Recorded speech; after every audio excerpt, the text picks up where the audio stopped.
اعوذ باللہ من الشیطان الرجیم بسم اللہ الرحمن الرحیم ختم اللہ علی قلوبہم وعلی سمعہم وعلی ابصارہم غشاوہ ولہم عذاب عظیم۔ مور لگا دی اللہ نے ان کے دلوں پر اور ان کے کانوں پر اور ان کی آنکھوں پر بہت بڑا پردہ ہے، اور ان کے لیے عذاب ہے بہت بڑا۔ کل بات ہو رہی تھی کہ مور لگانے کے لیے ان تین چیزوں کا انتخاب کیا ہے۔ ایک تو سب سے مقدم دل، پھر کان، اور پردے کے لیے آنکھیں۔ تین چیزیں ہیں یہ۔ اور مور کے بارے میں دل کا انتخاب، اس کے بارے میں کل میں نے کچھ یہ ذکر کی تھی کہ دل جو ہے یہ سارے جسم کا ہر اعتبار سے مرکز ہے، اور حدیث کی روشنی سے بھی یہ بات واضح ہے۔ نبی اکرم صلی اللہ علیہ وسلم کا فرمان ہے، آپ نے فرمایا، صحیح بخاری کی حدیث ہے، فی الجسد مضغہ، انسان کے جسم میں ایک ٹکڑا ہے، اذا صلح صلح الجسد کلہ، جب وہ ٹکڑا ٹھیک ہے تو سارا جسم ٹھیک ہے، وَإِنْ فَسَدَ فَسَدَتْ جَسَدُ كُلُّ، اگر وہ ٹکڑا خراب ہے تو دل باقی سارا جسم خراب ہے۔ الا وہی قلب، آپ نے فرمایا وہ دل ہے۔ دل جو ہے وہ اگر ٹھیک ہے تو سارا جسم ٹھیک ہے، اور دل ٹھیک نہیں ہے تو کسی اعتبار سے بھی آدمی کا جسم جو ہے وہ ٹھیک نہیں ہے۔ اور دوسری حدیث میں ہے دل کے بارے میں ہی، فرمایا کہ انسان جب کوئی جرم کرتا ہے تو اس کے دل پر سیاہ نشان لگ جاتا ہے۔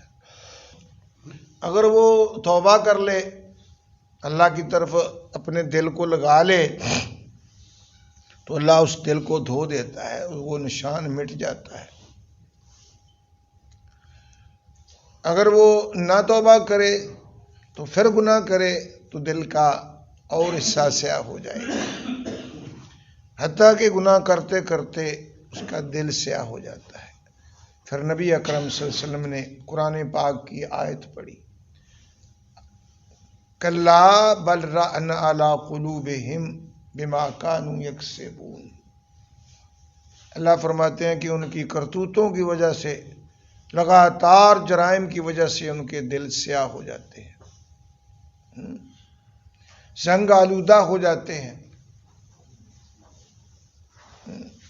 یہ امام ترمذی رحمہ اللہ نے کتاب التفسیر میں اسی آیت کی تفسیر کے تحت انہوں نے ذکر کیا یہ حدیث جو میں نے پڑھی ہے، کہ دل جو ہے یہ انسان کا مرکزی کردار ادا کرتے ہیں، دونوں اعتبار سے، دنیاوی اور دینی اعتبار سے۔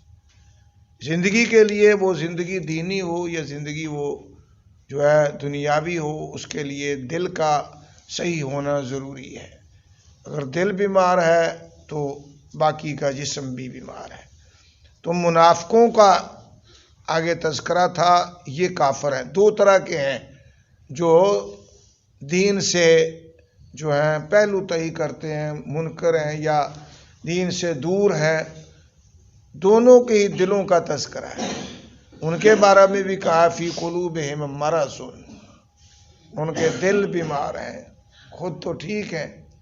اور ان کے بارے میں بھی اللہ نے کہا یہ کافر جو دین کی باتوں کا انکار کرتے ہیں، عملاً انکار کریں، عقیدتاً انکار کریں، ان پر لفظ کفر کا اطلاق ہوگا۔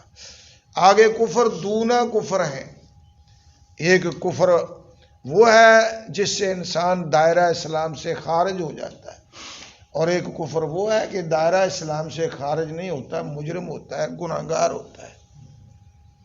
امام بخاری رحمہ اللہ نے کتاب الایمان میں ذکر کرتے ہوئے کہا ہے کہ کفر دون کفر، کفر کی جو ہے قسمیں ہیں، ایک بڑا کفر ہے، ایک چھوٹا کفر، اور وہ حدیث لائے ہیں کہ عورتیں زیادہ جہنم میں جائیں گی۔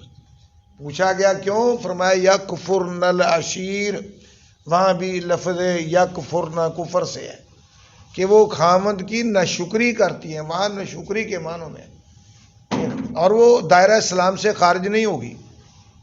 اسی لیے امام صاحب نے اسے مسئلہ سمجھایا ہے کہ کفر دون کفر، کفر کے درجے ہوتے ہیں، ایک اعتقادی کافر ہے، ایک عملی کافر ہے، دونوں برابر نہیں ہیں۔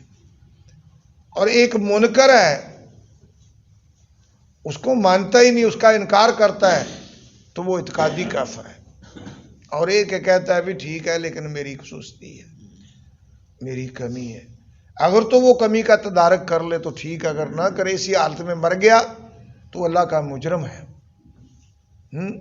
تو اس لیے یہ باتیں سمجھنی ضروری ہیں کہ ختم اللہ کو مور لگا دی اللہ نے علی قلوبہم، قلوب جمع قلب کی، وعلی سمعہم، سمعہم سامعون کی جمع ہے، جو یہ مصدر ہے سمع، اور مصدر جو ہوتا ہے واحد تثنیہ اور جمع سب کے لیے برابر ہوتا ہے۔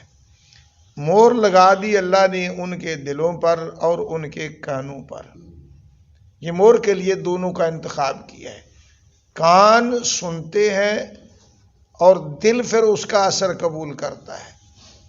ہاں جی، کانوں نے سن کر دل تک بات کو پہنچانا ہے، آنکھوں نے دیکھ کر دل تک پہنچانا ہے، دل کی سرداری ہے۔ تو دل پر بھی اور کانوں پر بھی اللہ مہر لگا دیتے ہیں۔ اور آگے علی ابصارہم غشاوہ، اور آنکھوں کے اوپر پردہ۔ اب یہاں ایک بات سمجھنے والی ہے کہ دل اور کانوں کے لیے مہر کا لفظ ہے اور آنکھوں کے لیے پردے کا لفظ ہے، اور پردہ جو ہوتا ہے وہ چاروں جانب نہیں ہوتا، پردہ ایک جانب ہوتا ہے، چونکہ آنکھوں نے ایک جانب کام کرنا ہے، جدھر انہوں نے دیکھنا ہے ادھر پردہ ان کے لیے۔ پردے کی قسمیں آگے، ایک پردہ ہوتا ہے حسی، جو سامنے نظر آ رہا ہے پردہ، ایک ہوتا ہے پردہ جو حسی نہیں ہے، محسوس نہیں ہو رہا، اس کا ادراک نہیں ہے، سامنے نہیں ہے، وہ نظر آ رہا، لیکن جس طرح مور نظر نہیں آتی اس طرح پردہ بھی نظر نہیں آتا۔ یعنی اللہ تعالیٰ نے اس کے لیے جو منکر ہونے کی وجہ سے پردہ کر دیا ہے اس کی آنکھوں پر، ظاہری آنکھیں دیکھتی ہیں لیکن دنیا دیکھے گی نہیں، دیکھے گی تو اپنا دین نہیں دیکھے گی، ان آنکھوں سے قرآن نہیں دیکھتا، وہ حدیث نہیں دیکھتا، اپنا سیدھا راستہ نہیں دیکھتا، باقی سب کچھ دیکھتا ہے۔ یہ پردے کا معنی حسی نہیں ہے کہ سامنے محسوس ہو، جس طرح مور نظر نہیں آتی اسی طرح وہ پردہ بھی نظر نہیں آتا۔ غشاوت ان پر تنوین آئی ہے تعظیم کی، بہت بڑا پردہ ہے، وہ تمہیں نظر نہیں آ رہا، لیکن اس کے لیے جو ہے وہ دیکھنا، دین کی بات، صحیح راستہ دیکھنا، اس سے وہ پردے میں، اس سے وہ اندھا ہے۔ جیسے قرآن نے کہا ہے، ان مکے والوں کا تذکرہ کرتے ہوئے سورہ حج میں ذکر کیا، لا تعمل ابصار، میرے نبی ان کی آنکھیں اندھی نہیں ہیں، ولیکن تعمل قلوب الذی فی الصدور، ان کے دل اندھے ہیں جو سینوں میں ہے۔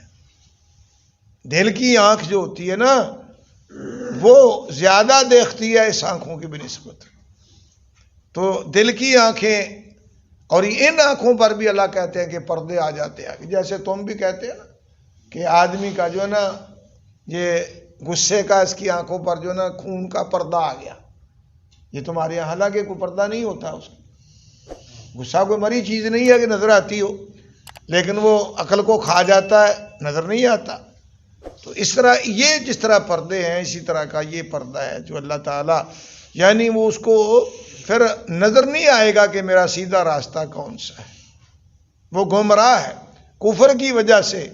آنکھیں بھی کام نہیں کر رہی, دل بھی کام نہیں کر رہا, اور کان بھی وہ کام نہیں کر رہے جو پیدا کرنے کا مقصد ہے.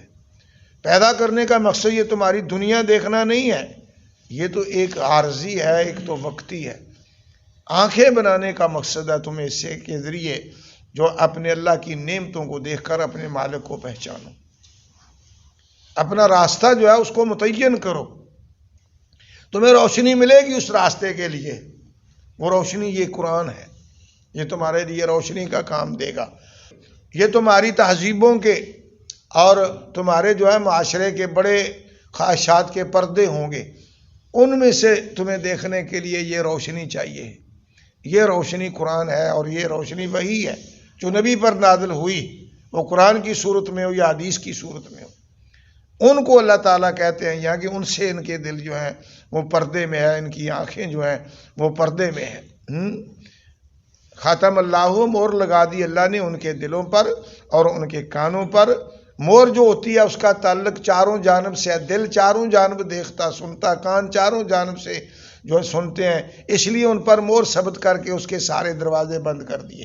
آنکھ ایک طرف سامنے سے دیکھتی ہے, اس کے اوپر پردہ لگا دیا گیا.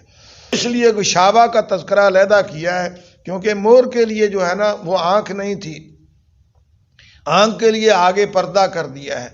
اور پھر آگے نتیجہ نکالا ہے کہ جب یہ پردوں میں ہیں اور یہ ان کے دلوں پر مور ثبت ہو چکی ہے اور وہ دھل جائے گی, زنگ ہے وہ اتر جائے گا, لیکن اس کے لیے قرآن کا کیمیکل چاہیے, حدیث کا کیمیکل چاہیے, جس کے ذریعے سے اس کا راستہ کلیئر ہو جائے اور پھر وہ اپنی منزل کو دیکھ پائے. تو پھر کان بھی کام کریں گے, دل بھی کام کرے گا, آنکھیں بھی کام کریں گی. جب تک یہ کام نہیں کرتے تو پردے ہیں ان پر.